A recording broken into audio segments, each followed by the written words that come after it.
একেবারে প্রীতি যে ছবি আমরা দেখছি অত্যাধুনিক যন্ত্র ব্যবহার করে অত্যন্ত দ্রুততার সঙ্গে কাজ করছে রাজ্য প্রশাসন। আটকে থাকা শ্রমিকদের উদ্ধার কাজ চলছে। তবে যেমনটা ছবি উঠে আসছে, একদিকে যুদ্ধকালীন পরিস্থিতিতে উদ্ধার কাজ চালাচ্ছে রাজ্য প্রশাসন, অন্যদিকে ধ্বংসস্তূপের নিচে যারা আটকে রয়েছেন তাদের বাঁচার জন্য আর্তনাদের শব্দ কানে আসছে। এই মুহূর্তে ঠিক কি পরিস্থিতি সেখানকার?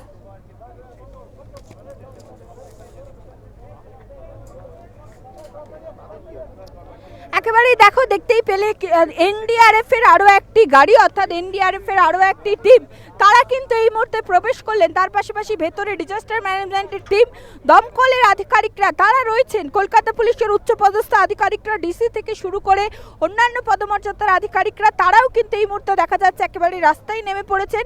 অর্থাৎ সার্বিকভাবে যে ঘটনা ঘটেছে এবং যে খবর পাওয়া যাচ্ছে 50 থেকে 60 জনের আটকে পড়ার সম্ভাবনা, কারণ আমরা যেটা জানতে পারছি স্থানীয় সূত্রে যে কাজ চলছিল এবং ভেতরে কিন্তু বেশ কয়েকজন কর্মী ছিল। ফলে সেক্ষেত্রে যখন একেবারে হুড়মুড়িয়ে সেই ওপরের একেবারে সেট ভেঙে পড়ে, ফলে স্বাভাবিকভাবেই ভেতরে যারা আটকে পড়েছিলেন তারা কিন্তু কোনোভাবেই বাইরে বেরিয়ে আসতে পারেননি। ফলে স্বাভাবিকভাবেই 50 থেকে 60 জন কিন্তু তারা একেবারে ভেতরে আটকে পড়ার সম্ভাবনা রয়েছে।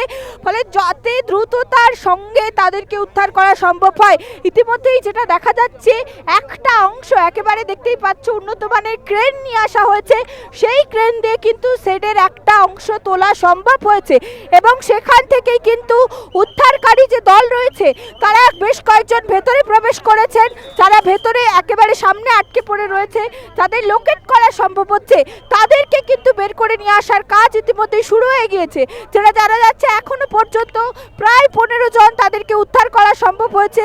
3 জনের কিন্তু মৃত্যুর খবর ইতিমধ্যেই সামনে আসছে। তবে যতক্ষণ না পর্যন্ত সরকারের পক্ষ থেকে আবারও ছবিটা দেখাবো, আরো একটি কিন্তু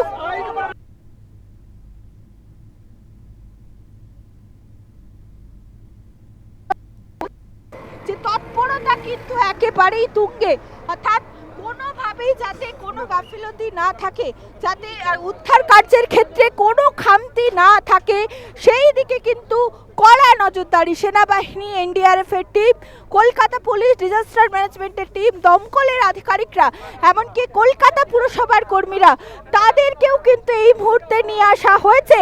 ফলে স্বাভাবিকভাবেই কী কারণে ঘটনা ঘটলো, কেন ঘটলো, কী কারণ ছিল তা তদন্ত সাপেক্ষ। ফলে এখন কিন্তু উদ্ধার কার্য চালানো, অর্থাৎ উদ্ধার যাতে যারা রয়েছেন তাদেরকে জীবিত অবস্থায় যাতে উদ্ধার করা সম্ভব হয়, সেই প্রচেষ্টা কিন্তু রাজ্য প্রশাসন তারা কিন্তু একেবারে চালিয়ে যাচ্ছেন। সেই ছবি তোমায় দেখাচ্ছি, একের পর এক ক্রেন নিয়ে আসা হয়েছে, ভেতরে হাইড্রোলিক ল্যাডার রয়েছে, তার পাশাপাশি গ্যাস কাটার নিয়ে আসা হয়েছে।